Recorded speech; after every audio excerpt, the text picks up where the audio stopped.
Өмірге қайта оралғым келмеді. Қазақстандық 3,5 жыл комада жатса да, барлығын көріп жатқан Алматы қаласының тұрғыны Майя өз өмірінде болған таңғажайып оқиғасымен бөлісті. Әйел 3,5 жыл бойы комада жатқан, бірақ осы уақыт ішінде айналасында болған барлық жағдай есінде сақталған. Майя күтпеген жерден инсультке ұшырамай тұрып, қарапайым өмір сүріп, болашаққа үлкен жоспарлар құрған. Алайда денсаулығы күрт нашарлап, дәрігерлер оның жағдайына алаңдай бастаған. Иә, мен 3,5 жыл бойы комада жаттым. Ол кезде дәрігерлер де шарасыз еді. Мен инсульт алған күні ауруханаға барғанда дәрігерлер таң қалды. Олар менің денемнің жансыз болып қалғанын, енді мүлдем жүре алмайтынымды айтты деп еске алады Майя. Кейін ол есінен айырылып, ұзақ уақыт комада болған. Алайда осы кезеңде не болғанын анық сезінгенін жеткізді. Майяның айтуынша, бір сәтте ол жанның денесінен қалай бөлініп шыққанын сезген. Денемнен ауыр жүк алынғандай күй кештім. Дененің не үшін өмір сүретінін түсінбедім деп еске алады ол.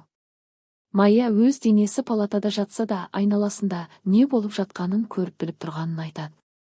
Мені көп адамның өмірден кетіргісі келгенін көрдім. Ер дәрігерлердің маған қол көтерген сәттерінде сездім. Медбике басымнан ұрып дөрекі қарады. Ал басқа дәрігерлер мені құтқарудың амалын таба алмай әлек болды. Ол жақта бұл өмірдің мен ойлағандай мейірімді емес екенін түсіндім дейді ол. Ол сонымен қатар арғы өмірдің қорқынышты емес екенін айтады.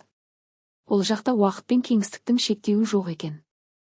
Арғы өмірде ешқандай кедергі жоқ. Бір уақытта екі жерде бола алатын едім.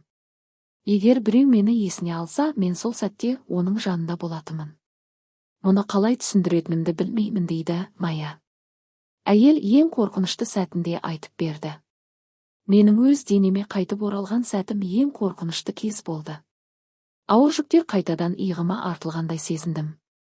Содан кейін көзімді аштым. Артқа қайтқым келмеді, өйткені ол жақтан бір бақыт тапқандай болдым деп бөлісті ол. Майя бұл оқиғаның оған үлкен сабақ болғанын айтады. Ол барлығына өмірдің қандай сынақтарына тап болса да, ешқашан берілмеуге және әр сәтті бағалауға кеңес береді. Өмірді сүріңіздер, әрі сүйіңіздер, өйткені ол бізге бір-ақ рет беріледі. Арада 5 жыл өтсе де, бұл оқиғаны дірілдеп еске аламын деп түйіндеді Майя.